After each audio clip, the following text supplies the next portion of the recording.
తండ్రి యొక్క చివరి కోరికను ఆయన నెరవేర్చారు. నిజమైన కొడుకుగా ఆయన ఆ కోరికను నెరవేర్చారు. తండ్రితో ఆఖరి కాలికి ఆపరేషన్ అయ్యి నడవలేని స్థితిలో ఉన్నప్పుడు కూడా తండ్రితో ఉన్నారు.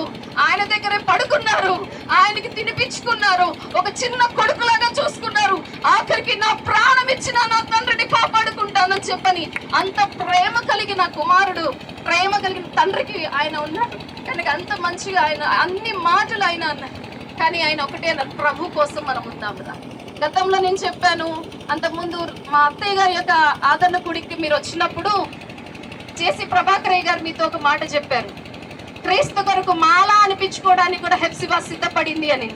ఆ మాట తను గుర్తు చేసుకొని, నువ్వే ఆ మాల అనిపించుకుంటే నేను అనిపించుకున్నారా, నీకే నా ధన్యత, నాకు కూడా ధన్యత కావాలి, నేను ప్రభు కోసం మాల అనిపించుకుంటాను అని చెప్పన్నాను. ప్రభు నామానికి మహిమ కలుగును గాక అని చెప్పన్నాను. అక్కడి నుంచి భూస్థాప కార్యక్రమంలో కాలు నడవలేని స్థితిలో ఏ ఆచారం వంట కలిపారని చెప్పి మాట్లాడారు. నిజంగా ఎంత ప్రేమగా ఆ కుటుంబ ఆదరణ కోసం చేస్తే ఆయన నిందలు పడిన ప్రభు నిన్ను తప్పకుండా మనల్ని కనపరుస్తారా, మన ఊరు మారాలి, మన ఊరు రక్షణలోకి రావాలి, ప్రభు ప్రేమను తెలుసుకోవాలి, ఊరంతా బాగుపడాలి, ఊరంతా మంచిగా ఉండాలి, మనమందరూ బాగుండాలి, మన కుటుంబాలంతా బాగుండాలి అని కోరుకున్నారు తప్ప ఏ రోజు కూడా ఆయన కుటుంబ పద్ధతులు ఆచారాలు మంట కలపలేదు. ఆయన ప్రేమ కలిగిన వారు.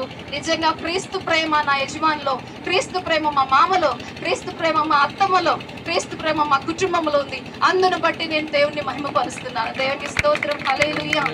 కనుక అంత ఇది మా మామయ్య గారి గురించి చెప్పాలంటే చాలా ఉంది, పేజీలే కాదు, ఒక చరిత్రే ఉంటుంది. అసలు మేమైతే ఆయన దగ్గర చాలా చిన్న, మేము అసలు ఆయన యొక్క గొప్పతనాన్ని మేము చెప్పుకోలేము, అంటే చాలా ఉంది చెప్పుకోవడానికి. ఒకటే చెప్పగలను, ఆయన ప్రభు బిడ్డ, ప్రభులో ఉన్నారు, ప్రభు ప్రేమ కలిగి ఉన్నారు. ఆ ప్రేమనే మాలో పంచారు.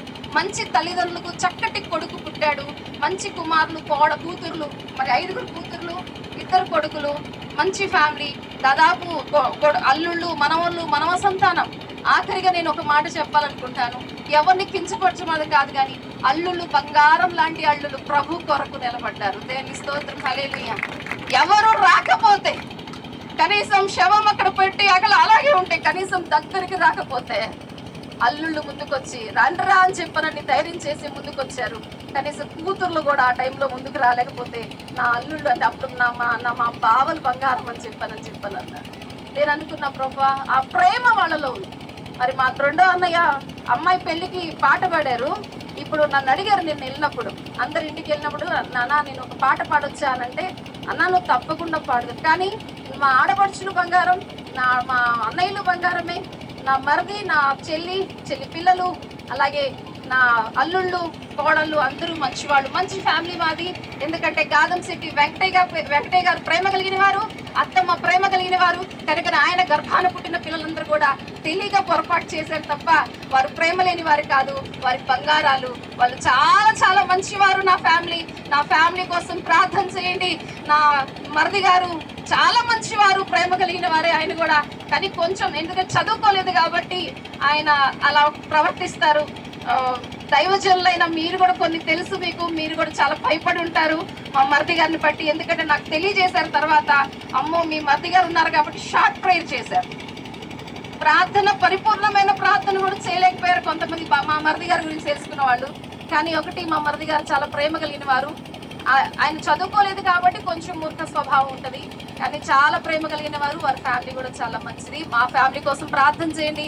మా మరిది గారి కోసం, చెల్లి కోసం, చెల్లి పిల్లల కోసం, అలాగే మా వదిన వాళ్ళ కోసం, అన్నయ్యల కోసం, అన్నయ్య పిల్లల కోసం ప్రార్థన చేయండి. మా చిన్న మామ ఇక్కడే ఉన్నారు, మరి వెంకటసుబ్బి మామయ్య మరి రాలేదు, మరి చూశాను ఇక్కడ లేదు. అలాగే ఉన్నారా మామయ్య, కనపడలేదు, మామయ్య గారు కూడా ఇక్కడే ఉన్నారు.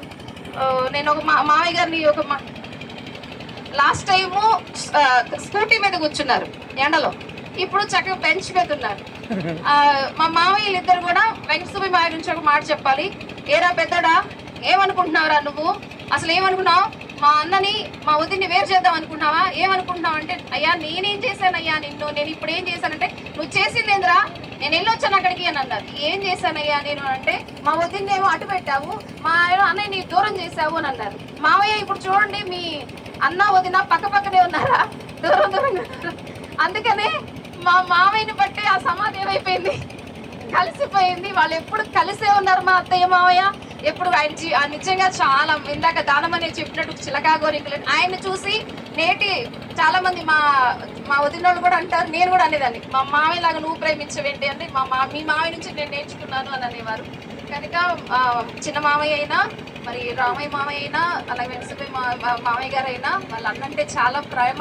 అలాగే వారి గర్భాన పుట్టిన పిల్లలు రతమే మామయ్య లేరు ఇప్పుడు ఈ లోకంలో, కనుక వారి పిల్లలు ఉన్నారు. వారందరికీ కూడా మా మామయ్య అంటే, అత్తయ్య అంటే చాలా ప్రేమ. మా కుటుంబము చాలా మంచి కుటుంబము. మా కుటుంబం కోసం మీరు ప్రార్థన చేయండి. వారు చాలా ప్రేమ కలిగిన వారు కాబట్టి మీ అందరి ప్రార్థన నాకు చాలా అవసరం. కనుక మా కుటుంబానికి అవసరం. మా రామయ్య మామయ్య, వెంకటసుబ్బయ్య మామయ్య, రతమే మామయ్య, ఆ పిల్లలు, అలాగే మా ఫ్యామిలీ అందరు కూడా ఒకటే ఫ్యామిలీ. మేము వేరు వేరు అయితే కాదు, ఎప్పుడూ కలిసే ఉంటాం. కలిసే మా ఫ్యామిలీ ఎప్పుడు కూడా వేరు కాదు, మేము అందరం ఒకటే. క్రీస్తునందు మేమందరం ఒకటే అనుకోవచ్చు చాలా మంది, కానీ మేము ఒకటే. అది ఏదైనా కానీ ఒకటే చెప్తారు, కానీ నేనుండగా మన ఫ్యామిలీ ఎప్పుడు వేరవద్దు అని చెప్పండి. నేను ప్రభు ఉండగా మన ఫ్యామిలీ వేరవద్దు. కనుక ప్రభు మా పక్షాన ఉన్నారు. ఎందుకంటే మేము ప్రభు ప్రేమను తెలుసుకున్నాం. ప్రభు ప్రేమ ఐక్యపరుస్తుంది, లోక ప్రేమ వేరుపరుస్తుంది. మాది ప్రభు ప్రేమ. ఎన్ని నిందలైనా పడతాం, ఎన్ని అవమానాలైనా పడతాం, ఎంతమంది ఎన్ని మాటలైనా పడతాం, తలదించుకుంటాం, కానీ కుటుంబాన్ని వేరు చేయం. కుటుంబం కలిసి ఉంటుంది, కలిసే ఉంటుంది, కలిసే ప్రభు సేవలో ఉంటాం. ఇది మా తీర్మానం. కనుక ఇది ఎందుకంటే మా మామయ్య అత్తయ్య అంత ప్రేమ కలిగిన వారు, మేము అలాగే ఉంటాం. దేవుని ప్రభువులో ఇంకా అంటే వారు ప్రేమ కలిగిన వారు ప్రభుని ఎరిగారు కాబట్టి, మేము ప్రభుని తెలుసుకున్నాం కాబట్టి, అది లోకంలో లేదు ప్రేమ, యేసయ్యలోనే ఆ ప్రేమ ఉంది. కనుక అందరు బట్టి నేను చాలా సంతోషిస్తాను. మంచి కుటుంబంలో నేను ఒక కోడలిగా ఉన్నాను. కోడలి కాదు, ఒక కూతురు లాగానే మా ఆడపిల్లలందరూ కూడా నన్ను అమ్మలాగానే, వాళ్ళకి నేను మాటిస్తున్నాను, అమ్మ నాన్న లేరని మీరు బాధపడద్దు, నాకు యేసయ్య ఉన్నారు అని అంటే మీకు యేసయ్య ఉన్నట్టే. దానికన్నా తర్వాత మీ అన్నయ్య వదిన అమ్మ నాన్న స్థానంలో ఉండి మీకు ఎప్పుడూ తోడుంటాం చివరి వరకు కూడా. మరి మా ఈ భూలోకంలో ప్రభు ఇచ్చిన దినాలు ఎంతవరకు నేను తెలియదు, కానీ అంతవరకు కూడా ఆఖరి వరకు మీ అన్నయ్యలో మీ మమ్మీ డాడీని చూసుకోండి, మీ వదినలో మీ మమ్మీని చూసుకోండి, అన్నయ్యలో నాన్నని చూసుకోండి, చిన్నన్న వదిన వాళ్ళు కూడా మీకు అమ్మ నాన్నగానే ఉంటారు. మీ చిన్నన్న మీ పెద్దన్న ఎప్పుడు కూడా మీకు తండ్రిగా ఉంటారు.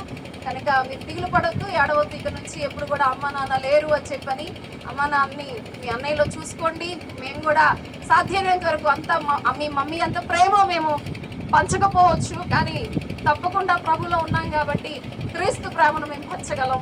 కనుక ఇది నేను మాట ఇస్తున్నాను. అలాగే ఇక్కడ గ్రామం నుంచి వచ్చిన ప్రత్యేకంగా మీ అందరికీ కూడా నా హృదయపూర్వకమైన వందనాలు.